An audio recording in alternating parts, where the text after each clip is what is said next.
大家好，我是 Jenny， 欢迎来到沉思者 J。 你有没有看过一个人，从来不说一句话，却让你哭笑不得？有一个男人，他戴着圆顶帽，穿着一件太大的外套，脚踩一双朝外的大皮鞋，手拄着一根细竹竿，走路一摇一摆，像企鹅又像醉汉。他没有说过一个字，却说出了整个世界的心声。他叫查理卓别林，他是20世纪最伟大的喜剧演员，他是一位诗人，只不过他的诗是用身体写的。今天我们就来聊聊这位流浪汉，这位用笑声包裹眼泪的天才。1889年4月16日，卓别林出生在伦敦南部一个叫沃尔沃斯的贫民街区。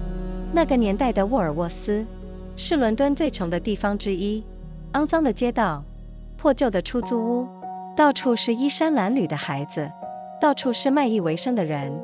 卓别林的父母都是乐听的表演者，父亲查理斯卓别林是个歌手，母亲汉娜霍尔也是个表演者。听起来很美，对不对？歌舞家庭，温馨热闹。但事实正好相反，他的父母在他还很小的时候就分居了，父亲后来沉迷酗酒，37岁就去世了。母亲汉娜则开始出现精神问题，她的状况一年比一年糟。卓别林5岁那年，母亲上台表演时突然失声，台下观众开始嘲笑和嘘声四起，舞台监督不知道该怎么办，就把小卓别林推上了台，让这个5岁的孩子顶替母亲继续演出。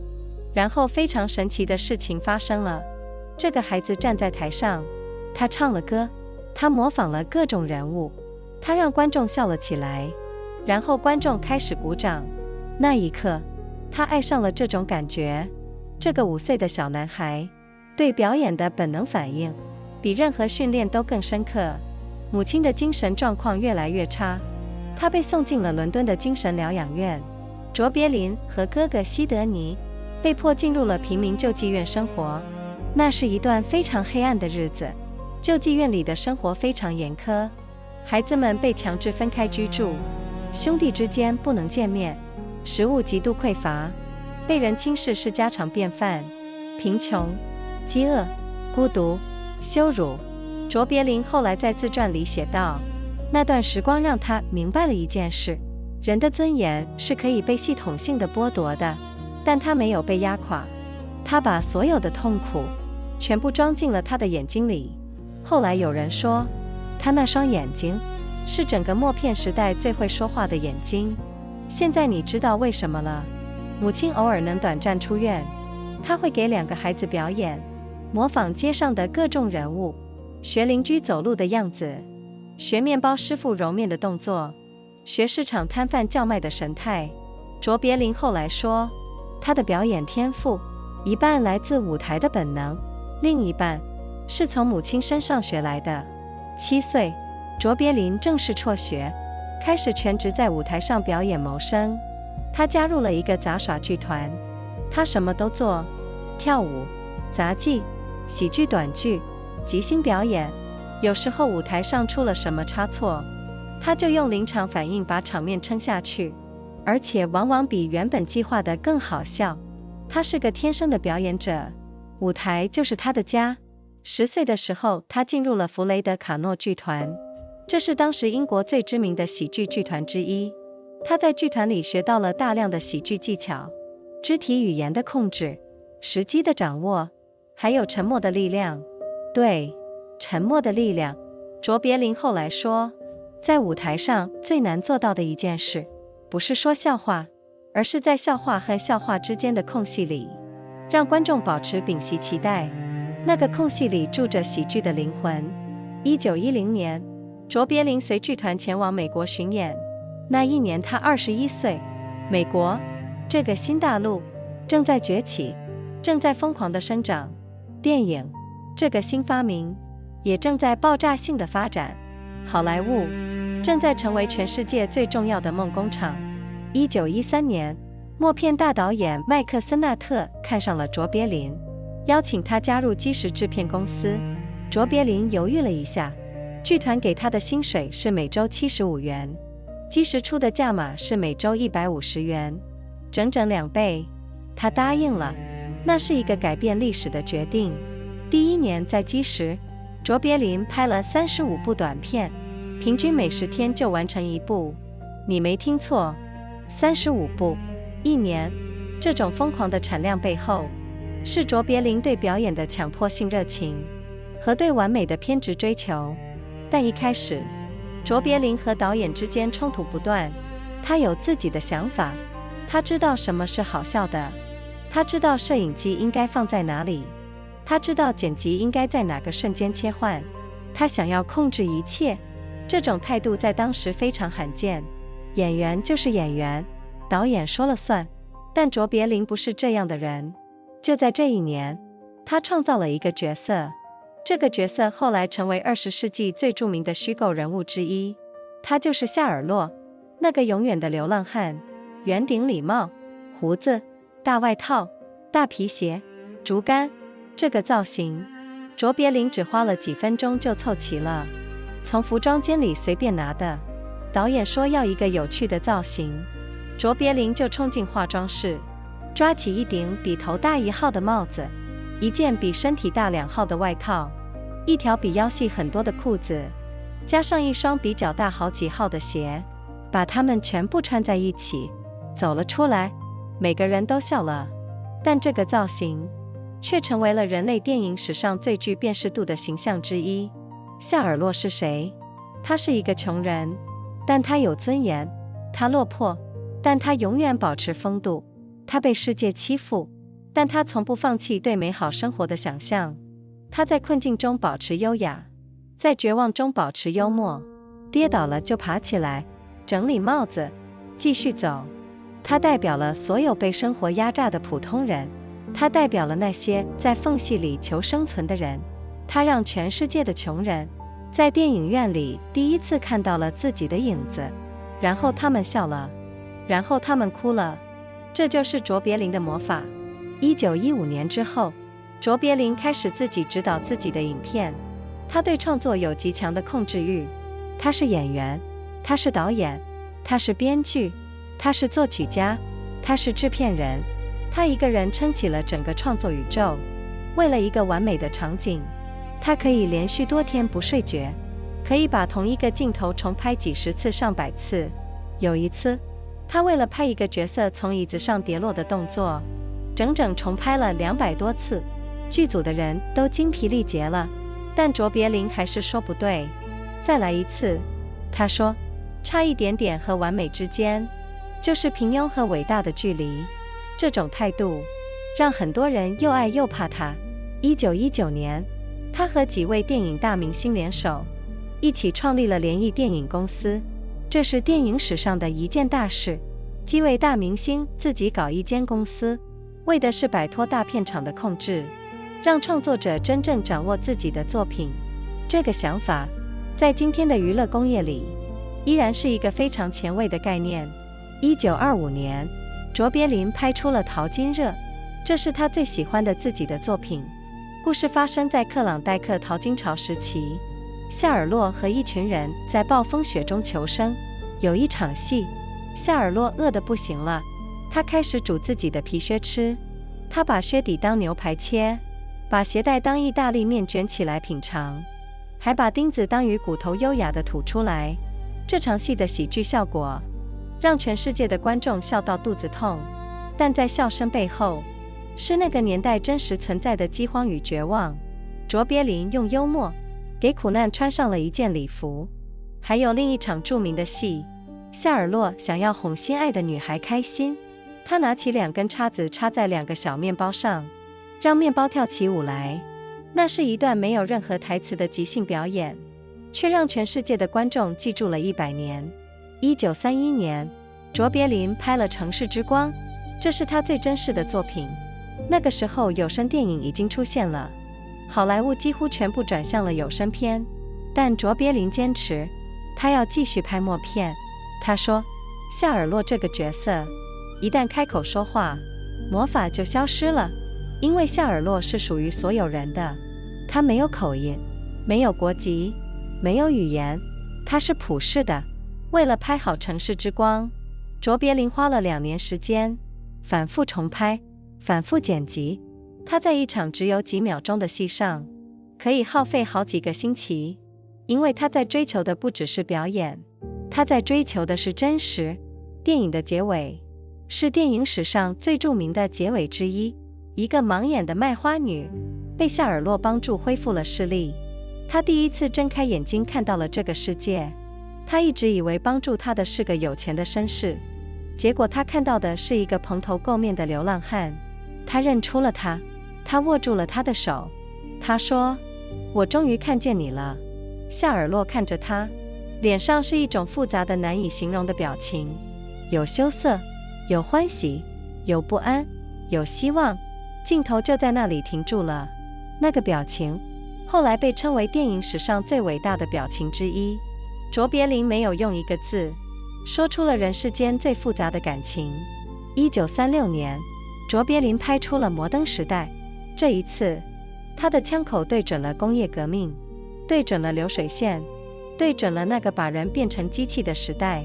夏尔洛在工厂里站在流水线旁边，他的工作就是拧螺丝，一个又一个螺丝，永不停歇。工厂老板坐在办公室里，透过监视荧幕盯着工人，然后下令加快速度，再加快，再加快。后来夏尔洛的神经崩溃了，他开始疯狂地到处拧东西，同事的鼻子，女士的衣扣，所有圆形的东西都让他想拧。这是一个喜剧场景，但它同时是一个最深刻的社会批评。人被机器驯化了，人失去了人的本质，人变成了流水线上的一个零件。电影里还有一个著名场景，工厂老板引入了一台自动喂食机，机器的手臂会把食物送到工人嘴边，这样工人就不需要停下来吃饭了。一切为了效率，一切为了利润。这个场景让观众大笑，但笑完之后，你会感到一阵寒意。这个批评，在今天的 AI 时代，是不是听起来格外熟悉？当我们每天重复着机械性的工作，当演算法决定了我们看什么，当效率成为唯一的标准，当系统把人变成一个数据点，摩登时代里那条流水线，其实从来没有停过，它只是换了形式。1940年，卓别林拍出了《大独裁者》，这是他第一部真正的有声片。那一年，希特勒已经横扫了欧洲，纳粹的铁蹄正在踏碎一切。很多人劝卓别林别拍这部电影，太危险了。卓别林说，如果我早知道纳粹的残暴程度，我一定更早拍这部电影。卓别林在电影里同时扮演了2个角色，一个犹太理发师，一个法西斯独裁者亨克尔。这2个角色长得一模一样，但一个代表善，一个代表恶。电影用了大量的讽刺手法，把那种威权主义的荒唐赤裸裸地呈现在荧幕上，让全世界的观众看清楚，这个让人恐惧的独裁者本质上是多么可笑。电影的结尾，那个犹太理发师被误认为独裁者，他站上了讲台，他面对着全体人民，他说了一段话。他说他不想统治或征服任何人，他想帮助每一个人。他说自由不分国界，他说不要绝望，他说这个世界是美丽的。这段独白长达4分钟，是电影史上最激动人心的演讲之一。卓别林在台上哭着说完了这段话，他用喜剧包裹了他最严肃的信念，他用一个流浪汉的脸，说出了一个时代最需要听到的话。但这部电影也让他付出了代价。美国联邦调查局开始监视他，认为他有左派倾向，认为他是危险人物。其实卓别林从来不是共产党员，他只是一个关心穷人的艺术家，一个相信人人都应该有尊严的人。但在那个时代，这样的立场就足以让你成为敌人。1952年，卓别林带着家人前往英国参加首映。就在他在大西洋上航行的时候，美国政府宣布撤销他的再入境许可。他在美国生活了40年，拍出了无数伟大的作品，创造了好莱坞最辉煌的一页。然后他被驱逐了。他站在船上，看着大海，他决定不回去了。他选择在瑞士定居，在日内瓦湖边的一座大宅里继续生活，继续创作。他和第4任妻子乌娜·奥尼尔在瑞士一起生活了25年，养育了8个孩子。卓别林曾说，在瑞士的那些岁月是他一生中最幸福的时光。1964年，他出版了自传，详细记录了他跌宕起伏的一生。那本书写得细腻动人，有幽默，有温情，也有深深的悲哀。1972年，美国终于正式向他道歉，颁发给他一座奥斯卡终身成就奖。卓别林回到了美国，他走上了颁奖台，全场起立鼓掌，掌声长达12分钟，那是奥斯卡历史上最长的一次掌声。他什么话都不用说，光是站在那里，就让全世界知道了他是谁。他眼睛里闪着泪光，那个曾经在伦敦贫民窟长大的孩子，那个7岁辍学的男孩，那个被驱逐出境的艺术家，此刻站在全世界最重要的舞台上，接受全人类的致敬。1977年12月25日，圣诞节早晨，查理卓别林在睡梦中安静地离开了这个世界，享年88岁。他是在圣诞节出生的吗？不是，但他选择在圣诞节离开，好像是在送给全世界最后一份礼物。他的墓碑上只刻了几个字：查理卓别林1889至1977，没有头衔，没有评语，没有装饰，就像夏尔洛那个形象一样，简单朴素，却让人永远记得。我想在这里停下来，跟你们聊聊卓别林这个人，为什么在今天还值得我们好好记住他。他是一个没有受过正式教育的人，他7岁就辍学了，靠自学成才。他学语言，他学作曲，他学摄影机的运作原理，他学如何剪辑，他学如何管理一个制片公司。他用一辈子证明了，一个人的成就不是由出身决定的，而是由意志决定的。他是一个穷孩子出身，知道饥饿是什么感觉，知道羞辱是什么滋味。正因为如此，他才能把这些感受放进他的电影里，让全世界的普通人都能感同身受。他的电影从不俯视穷人，他的电影永远站在穷人的角度，站在那些被生活压着喘不过气来的人的角度。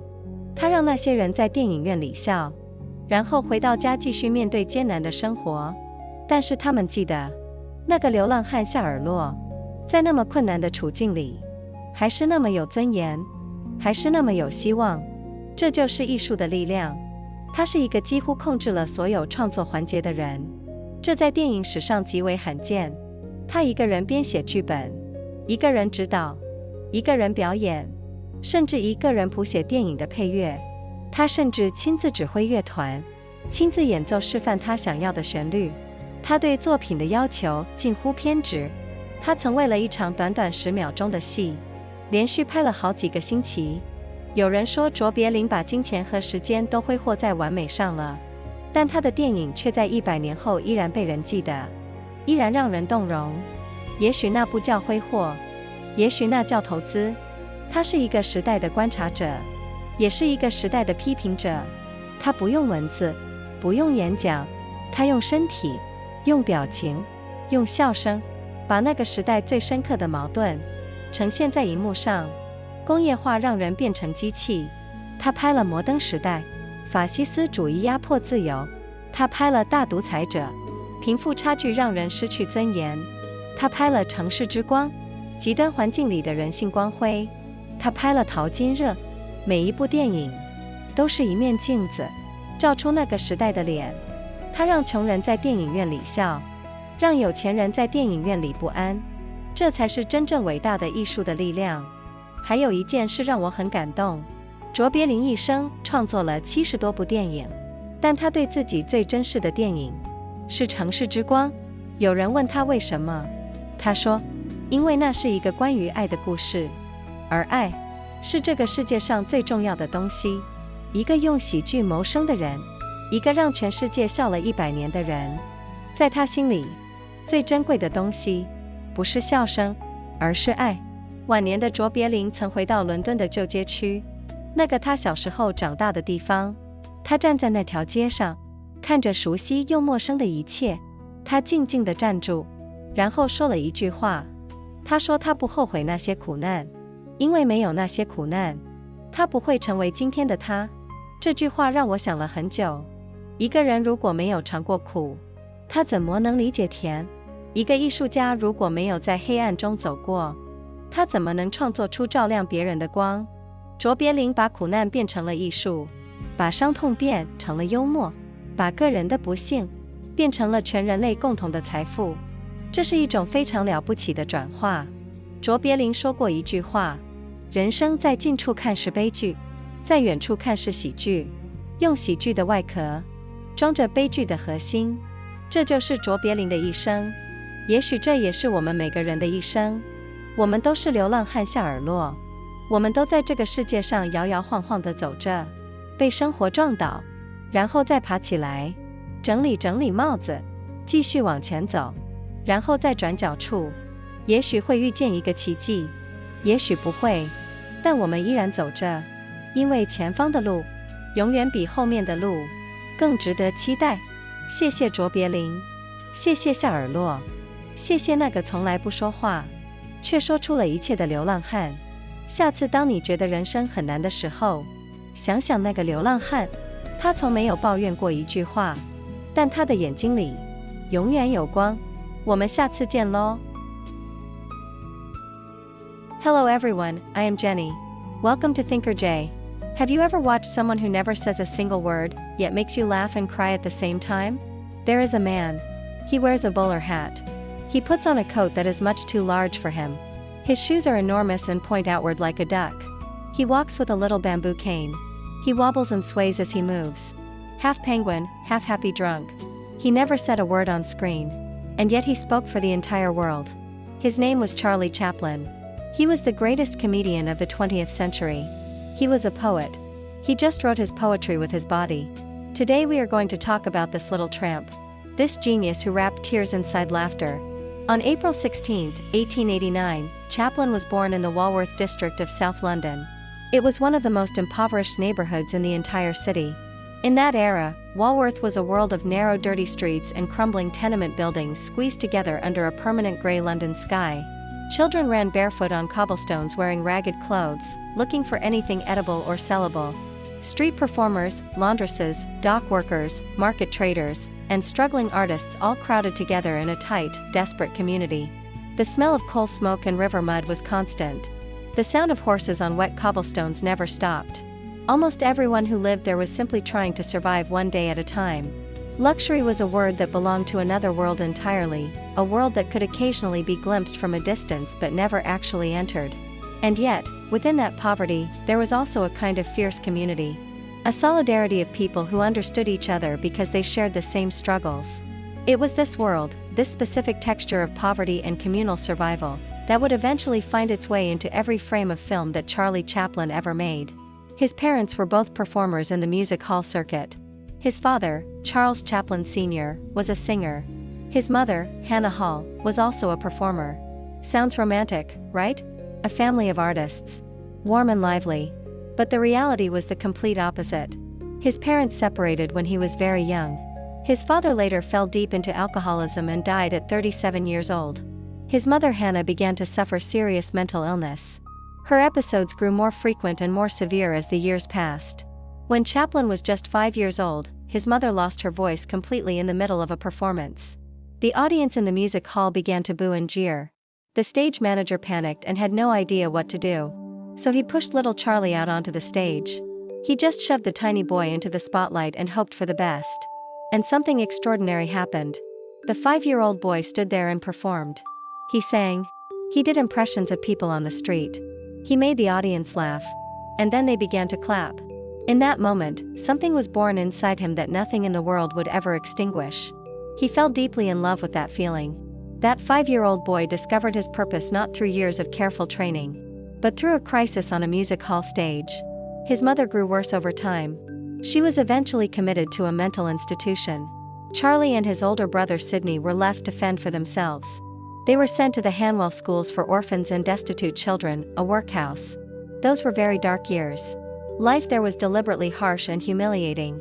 Brothers were separated and not allowed to see each other. Food was minimal and often awful. Discipline was strict and sometimes cruel. The constant feeling of being unwanted and invisible to the world outside.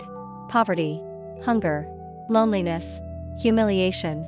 Chaplin later wrote in his autobiography that those years taught him something essential. He learned that human dignity can be systematically stripped away. That institutions can grind down the soul just as surely as physical hunger can. But he was not broken. He stored all that pain. He stored it behind his eyes.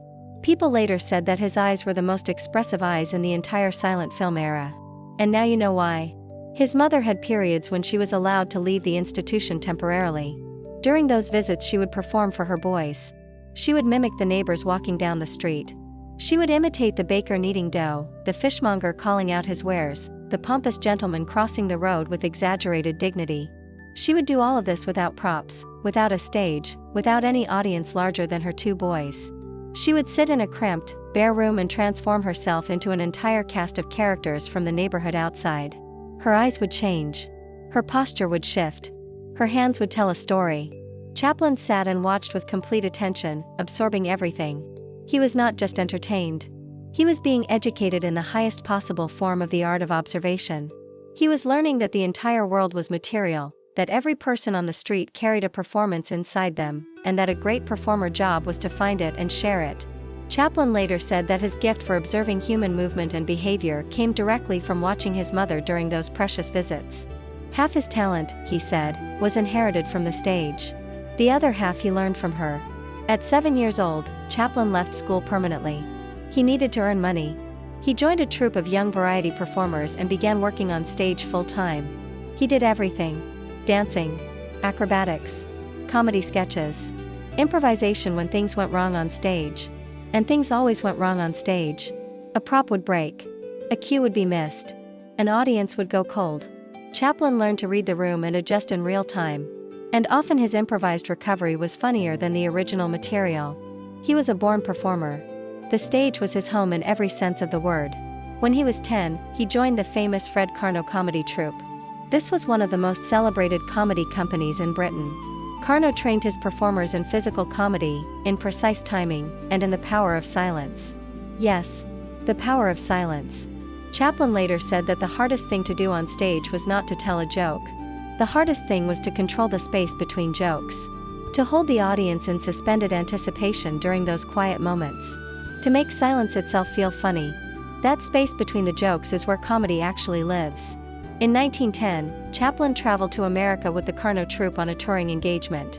He was 21 years old. America was rising fast. The country was growing at a furious and almost bewildering pace. Cities were being built. Factories were expanding. A new consumer culture was emerging. And cinema, this brand new invention, was exploding into the most powerful form of mass entertainment the world had ever seen. Hollywood was rapidly becoming the dream factory of the entire modern world.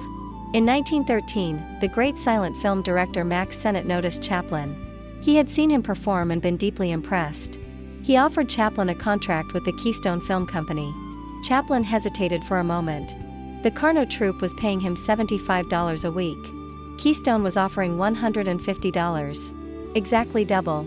He said yes. That was a decision that changed the history of cinema. In his first year at Keystone, Chaplin made 35 short films. That averages out to one film every 10 days. You heard that correctly. 35 films. 1 year. Behind that extraordinary output was a compulsive passion for performance and an obsessive pursuit of perfection that sometimes drove his collaborators to the very edge of their patience. And from the very beginning it was clear that Chaplin was not like anyone else. He had strong opinions about everything. He knew what was funny and what was not. He knew exactly where the camera should be placed. He knew which precise moment to make the cut in the editing room. He wanted to control everything. This attitude was almost unheard of for an actor in that era. Actors acted. Directors directed. Studios decided. That was how the system worked. Chaplin did not care how the system worked. He clashed with his first Keystone director almost immediately. The director wanted Chaplin to do broad, obvious slapstick, the kind of comedy that Keystone was already known for. Chaplin agreed to do it. And then he would quietly change things on the set. He would slow a moment down when the director wanted it fast. He would add a tiny gesture, a look, a pause, something that changed the entire meaning of a scene. And the footage would come back from the editing room funnier than anything the director had originally planned. Eventually even Max Sennett, the founder of Keystone and a man not known for giving up control easily, recognized what he had. He gave Chaplin the freedom to direct his own films. That decision unleashed something that had been building since Chaplin was 5 years old and standing in a spotlight for the first time. And it was during that very first year at Keystone that he created the character who would become one of the most recognized fictional figures in all of human history. He was called the Tramp. The little fellow with the bowler hat. The tiny mustache. The enormous coat several sizes too large for his body. The absurdly oversized shoes pointing outward in opposite directions. The bamboo cane. Chaplin assembled this look in just a few minutes. The director had asked him to find a funny costume. Chaplin ran into the costume department and grabbed whatever he could find at random. A hat that was slightly too large for his head.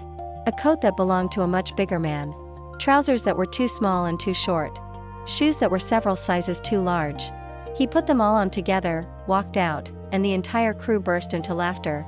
But this hastily assembled costume became one of the most iconic images in the history of human culture. Who was the Tramp? He was a poor man. But he had dignity. He was down on his luck. But he always maintained his elegance and his manners. The world pushed him around at every turn. But he never gave up his dream of something better. He was graceful when there was absolutely no reason to be graceful. He was optimistic when optimism made no logical sense whatsoever. He fell down and got back up again. He adjusted his hat. He walked forward with the same confident, ridiculous wobble. He represented every ordinary person being crushed by circumstances beyond their control. He represented everyone trying to survive in the cracks of a society that had no place for them. He was the first image that working people around the world saw of themselves reflected on the silver screen. But the Tramp was more than just a symbol of poverty. He was a symbol of something that poverty cannot take away. He was a symbol of the irrepressible human impulse toward beauty, toward love, toward hope. No matter how many times the world knocked him down, he did not become bitter. No matter how many times the system rejected him, he did not become cruel. He remained, always, someone who could stop to smell a flower on the street. Someone who could be moved by music playing from a window.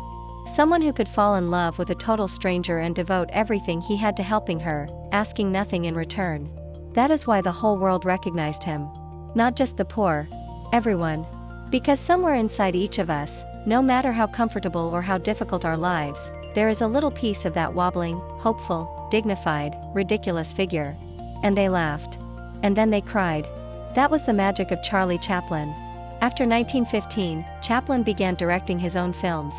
He had an uncompromising and very deep need for creative control. He was the actor. He was the director. He was the screenwriter. He was the composer. He was the producer. He sustained an entire creative universe through sheer force of will and extraordinary talent. For a perfect scene, he was capable of working without sleep for days. He would reshoot the same moment dozens or even hundreds of times until it was exactly right. There is a famous story about him reshooting a simple scene where a character falls off a chair. He did it more than 200 times. The entire crew was exhausted and desperate to move on. But Chaplin said no. Almost. But not yet. He said that the distance between almost right and perfect is exactly the distance between ordinary and great. His demands on other performers were equally intense. He would demonstrate every gesture, every expression, every timing beat himself. He would perform the same action again and again, asking the actor to copy him precisely. Then he would say it still was not right. And they would begin again. This made him both deeply admired and occasionally feared on his own sets. In 1919, together with several of the biggest stars in Hollywood, he co-founded United Artists. This was a landmark event in film history. A group of major stars creating their own independent studio. Their goal was simple and radical. To escape the control of the major studios. To allow creators to truly own and govern their own work. That idea remains genuinely revolutionary even by today's standards in the entertainment industry. In 1925, Chaplin completed the film titled The Gold Rush. He considered it his personal favorite among all his works. The story takes place during the Klondike Gold Rush of the late 1890s. The Tramp and a group of fortune hunters are struggling to survive in the brutal Alaskan wilderness. There is a famous scene where the Tramp is desperately, almost comically hungry. He decides to cook and eat his own boot. He boils it in a pot and serves it to himself on a plate. He slices the sole like a fine steak and carves it with perfect table manners. He twirls the shoelaces on his fork like spaghetti. He removes the nails with the refined elegance of a man extracting fish bones at a formal dinner. That scene made audiences around the world laugh until their sides ached. But behind the laughter was something historically real. The hunger of the Klondike prospectors was not invented. The desperation of men who had wagered everything on a dream and found themselves stranded in frozen wilderness was a documented reality. Chaplin dressed real suffering in the costume of absurdity. He made you laugh at something that should only make you weep. There is another beloved scene from that film. The tramp is having dinner with the woman he adores. He is nervous and deeply eager to impress her. He picks up 2 dinner rolls and sticks his forks into them. Then he makes the rolls dance like tiny ballet legs on the tabletop. The dinner roll dance. It is a piece of pure improvised poetry. No words. No explanation. Just 2 bread rolls and a pair of forks. And the world has never forgotten it. In 1931, Chaplin completed the film titled City Lights. This was the work he held most dear of everything he ever created. By this point, talking pictures had already completely transformed the industry. The jazz singer had arrived in 1927 and Hollywood had gone almost entirely over to sound. Every major director and studio had made the switch. But Chaplin refused. He said he was not going to make a talking picture. He said that the moment the tramp opened his mouth and actually spoke, the magic would evaporate. Because the tramp belonged to everyone in the world. He had no accent, no fixed nationality, no particular language. He was universal. The moment he spoke he would belong only to one place and one culture. And that would diminish him. Making City Lights took 2 years of intensive work. Repeated shooting. Relentless re-editing. Scene after scene rebuilt from scratch. He spent weeks on individual scenes that lasted only seconds in the final film. Because he was not just chasing a good performance. He was chasing something true. The ending of City Lights remains one of the most celebrated and debated moments in all of cinema history. A blind flower girl, whose sight has been restored through the sacrifice of the tramp, meets him again on the street. She has always imagined her mysterious benefactor to be a wealthy and distinguished gentleman. Now she looks at him for the first time with seeing eyes.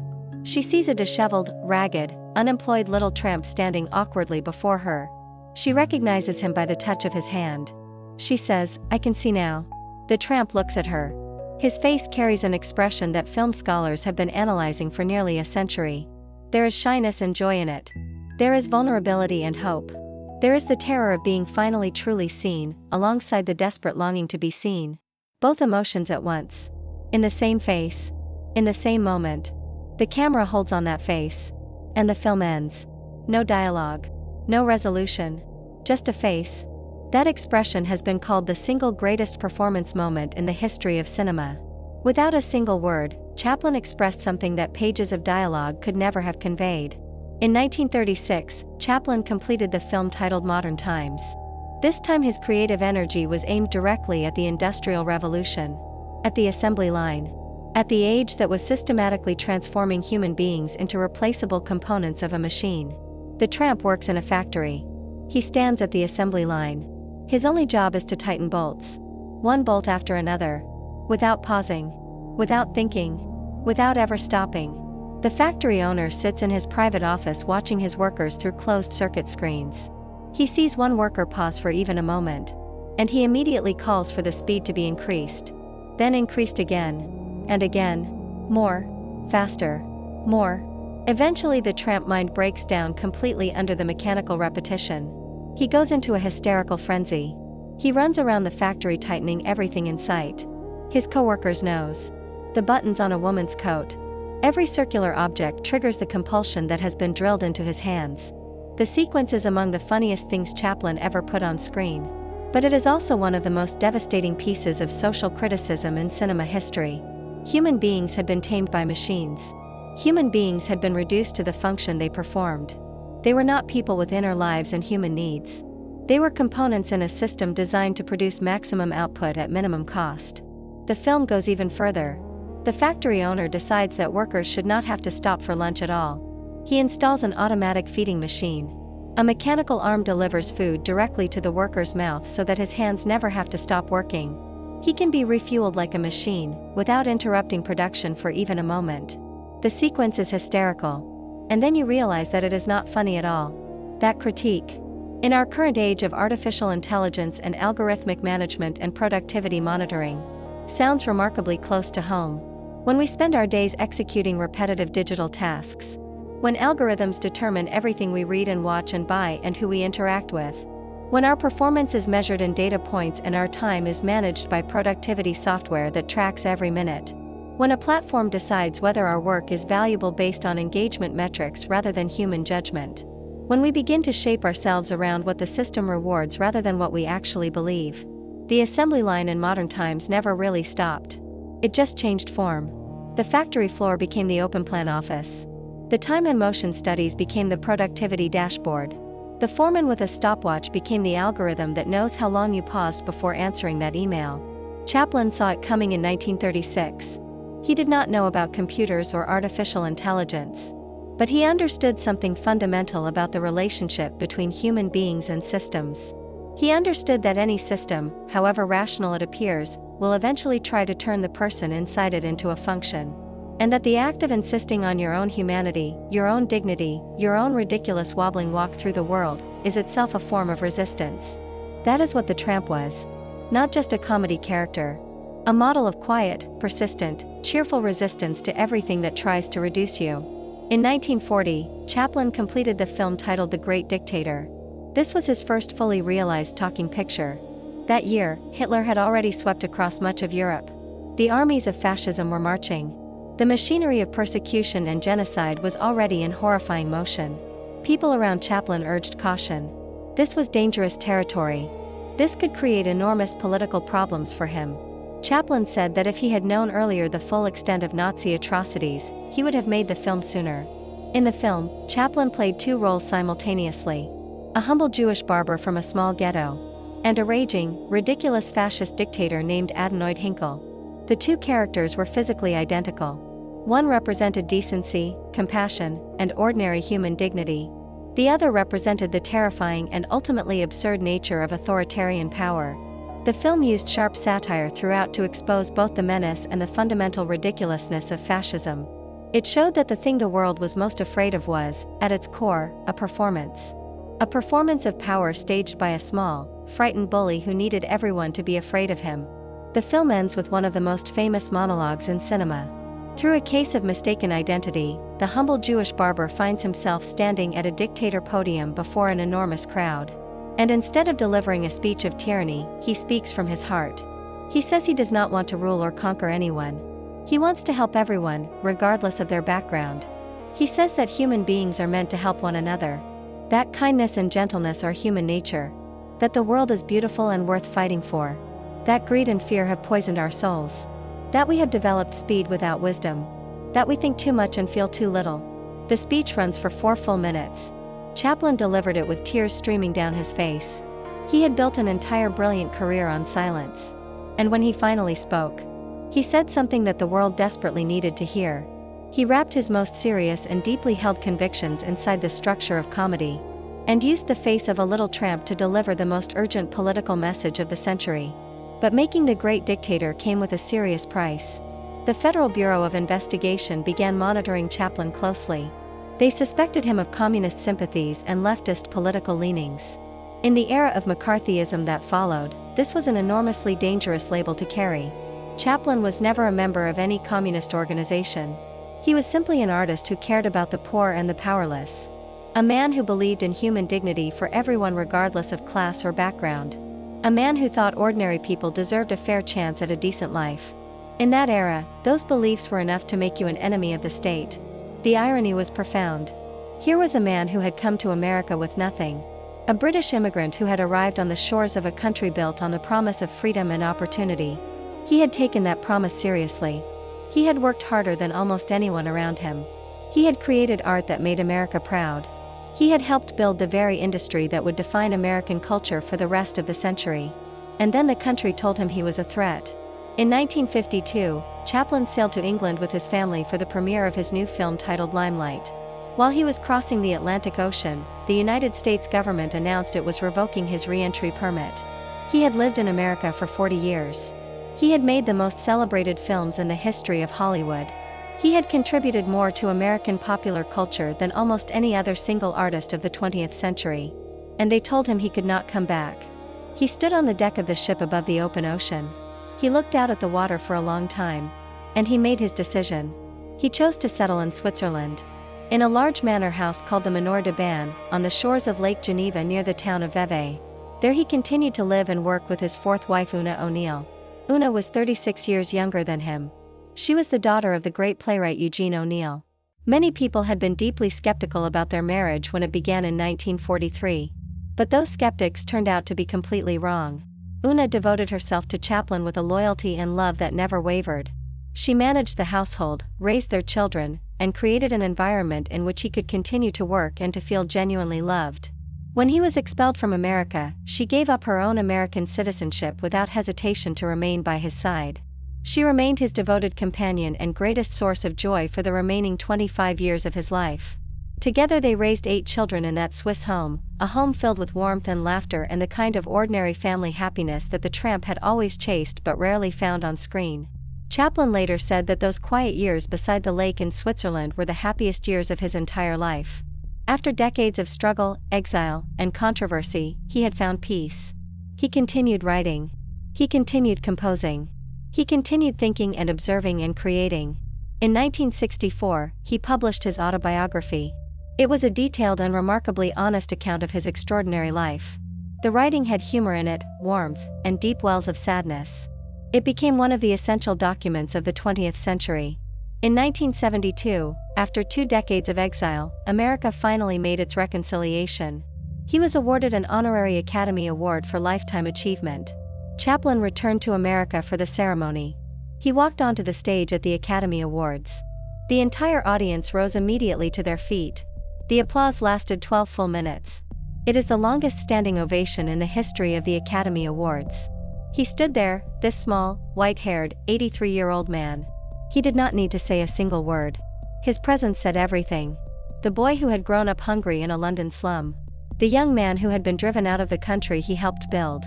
The artist who refused to compromise his creative vision even when it cost him everything. He stood there and received the acknowledgement of the world. On December 25, 1977, Christmas morning, Charlie Chaplin passed away quietly in his sleep. He was 88 years old. Was he born on Christmas? No. But he chose to leave on Christmas Day. As though he wanted to offer the world one final gift before he went. His gravestone carries only a few words. Charlie Chaplin. 1889 to 1977. No titles. No grand tributes. No list of achievements. Just like the Tramp himself. Simple. Unadorned. And utterly unforgettable. I want to pause here and talk with you about why Charlie Chaplin still matters so deeply today. He was a man who received no formal education. He left school at 7 years old. Everything he knew he taught himself. He learned languages. He learned musical composition. He learned the mechanical principles of cameras and the craft of editing. He learned how to manage a film production company. He spent his entire life proving that the circumstances of your birth are not your destiny. That what you make of yourself is determined by what you refuse to give up on. He came from poverty. He knew what it was to be genuinely hungry. He knew what humiliation tasted like from the inside. And it is precisely because of that knowledge that he was able to put those feelings onto the screen with such authenticity. And why ordinary people around the world felt recognized, felt seen, felt understood when they watched him. His films never looked down on the poor from above. His films always stood right beside the poor.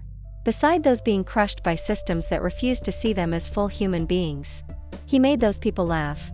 Then they went home and continued to face their difficult lives. But they remembered the Tramp. In the most impossible circumstances, he never lost his dignity. He never stopped believing that something better might be just around the corner. That is the power of great art. He was a man who controlled almost every aspect of his creative work. This is extremely rare in the history of cinema and it remains rare today. He wrote, directed, performed in, and composed the music for his own films. He even conducted the orchestras himself. He would play the melody he wanted on a violin or at the piano and insist that the musicians capture precisely that feeling. His standards were almost impossibly high. He once spent 3 full weeks reshooting a scene that was only 10 seconds long in the final film. Some people said he was wasting time and money in pursuit of an impossible perfection. But his films have lasted 100 years. They still move people. They still make audiences laugh and cry in equal measure. Perhaps that is not waste. Perhaps that is the only kind of investment that truly endures. He was both an observer of his era and one of its sharpest and most courageous critics. He did not write essays. He did not give political speeches. He used his body, his face, his timing, and the instrument of laughter itself. Industrialization is turning people into machines. He made modern times. Fascism is crushing human freedom. He made the great dictator. Poverty is stripping people of their dignity. He made city lights. Extreme hardship reveals the beauty of the human spirit. He made the gold rush. Each film was a mirror held up to the face of its age. And the reflection was sometimes very funny. And sometimes deeply uncomfortable to look at. There is one more thing I want to share with you. Of all the films Chaplin made in his lifetime, more than 70 in total, the one he held most dear was City Lights. Someone asked him once why that particular film. He said it was because that film was a story about love. And love, he said, is the most important thing in the world. A man who made his living through comedy. A man who gave the world 100 years of laughter. And the thing he considered most precious was not the laughter at all. It was love. Late in his life, long after he had become one of the most famous people in the world, Chaplin returned to the streets of South London where he had grown up. He walked through the old neighborhood. He stood on the street where his family had lived in poverty. He looked at the buildings. He breathed the air. He stood there quietly for a long time. The people who were with him said he did not speak. He just looked. The way a man looks at something he has spent a lifetime trying to understand. And then he said something that has stayed with me. He said he did not regret the suffering. Because without the suffering, he would not have become who he was. I have thought about that statement for a long time. Can you make great art from comfort alone? Can you truly understand joy if you have never experienced its absence? Can you speak to the hearts of millions of ordinary struggling people if you have never struggled yourself? Chaplin knew the answers to those questions from the inside. Not from philosophy books or observation from a distance. From living it. From being the child who was hungry. From being the boy who was humiliated. From being the young man who had nothing except the ability to make people laugh. He transformed hardship into art. He took personal pain and turned it into universal comedy. He took the raw, difficult material of a very hard life and used it to create something that brought light into the lives of millions of people he would never meet. That is a remarkable kind of alchemy. And it is the rarest kind of gift. He once said that life is a tragedy when seen in close-up, but a comedy in long shot. A comedic shell enclosing a tragic heart. That was the life of Charlie Chaplin. And perhaps it is also, in some measure, the life of each one of us. Think about the moments in your own life that felt like pure disaster when they were happening. The failure. The rejection. The door slammed shut. Now think about how some of those moments look from a distance of years. Sometimes they look different. Sometimes the very thing that felt like the end turned out to be the beginning of something you could not have imagined. Sometimes the detour was the road. Chaplin spent 40 years in America being expelled. Those 40 years produced the greatest body of work in the history of comedy. The suffering was real. And so was the art that came from it. We are all the little tramp. We are all wobbling and weaving our way through this world. Knocked down by life. Getting back up. Straightening our hats. Walking forward. And perhaps around the next corner there will be a miracle waiting for us. Or perhaps there will not be. But we keep walking anyway. Because the road ahead is always worth more than the road behind. Thank you, Charlie Chaplin. Thank you, the little tramp. Thank you to the wanderer who never said a word. And yet somehow managed to say everything. See you next time.